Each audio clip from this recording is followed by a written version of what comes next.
I was asked to give a brief word on how we can add just a touch more joy to our holiday season.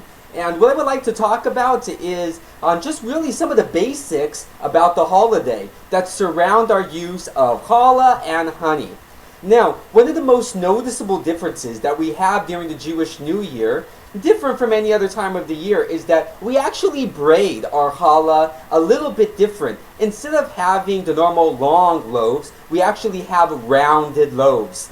There is a reason that we actually have this difference at this time of the year. The shape of it is meant to represent the crown, and we think of Rosh haShanah as the day in which the king is crowned and he sits on his throne and he judges over us, his people. It's also round because we consider ourselves to be marrying God. As his people, his bride, we consider this our time of making union with God, who is really the husband to us all. And so it is round just like a ring. But there are also some other differences that we have about the way that we treat our challah during the high holiday season. Usually during the rest of the year, what we do all the days of the week is we season our challah with salt. However, during the high holiday season, we actually suspend that. There is normally a reason that we do salt our bread. First of the reasons is because it's very tasty. But also, we do it because it reminds us that the temple sacrifices were also salted as well. So we also salt our bread, which we put on our tables, which is symbolic of the altar itself. And we commemorate this. Now there's also another reason. The scriptures tell us that, after the fall, when man had to begin to till the ground, and began to have to work for his living, it was said that man was going to eat bread by the sweat of his brow. So what we do is we salt our bread in order to remind us of this, that we are continuing to labor.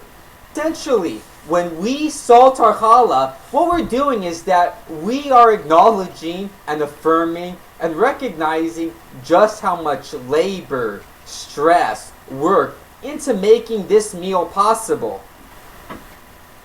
Now, as we come upon the high holiday season, which starts with Rosh haShanah, continues on with Yom Kippur, and continues on with Sukkot, we actually aren't going to be doing a whole lot of work. What we're going to be doing for most of us is taking our long vacations. Aside from the spiritual work that we're going to be doing of inner reflection, most of the time we're going to be spent enjoying this season of harvest, the fall harvest, with all of our friends and all the sweetness that comes with harvest. And one of the best ways of representing this is by switching up the way that we actually dress our challah. Instead of using salt on it, we actually season our challah with honey instead. And most people know that this is something that we do during Rosh haShanah, but it's actually something that continues on all the way until after the completion of Sukkot. So we actually have weeks in which we are continuously sweetening our bread with honey.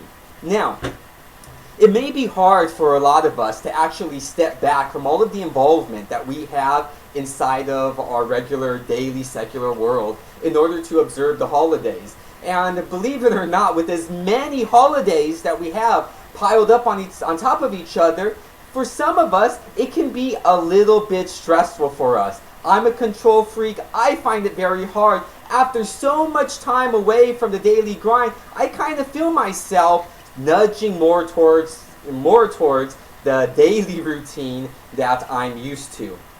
However, this symbol, the symbol of sweetening our bread with honey throughout this season, reminds us that we need to step back and we need to enjoy this time, that we really need to try to focus on the sweetness of this season, and that maybe it's a good thing that we actually sit back and enjoy this season and this time of reflection as slow as honey. Now, I do want to warn everyone that as we're coming into this season, be careful the type of honey that you select. If you go to most stores, you'll be able to find a lot of brands a lot of store brands honey that are very nicely priced. However, I would warn you to make sure to buy only honey that has an appropriate kosher certification, and also that is 100% natural. The reason is that a lot of the store-bought honey that you'll purchase in any of the local supermarkets is usually mixed with sugar or corn syrup.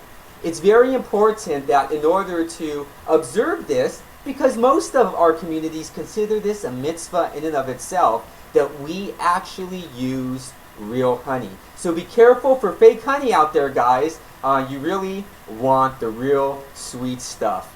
The flavor is a whole lot better and it lingers better. And this is really what we want, is the sweetness of the holiday to continue to linger in our mouths. So, the Shana Tova to everyone. Hope you have a great Jewish New Year.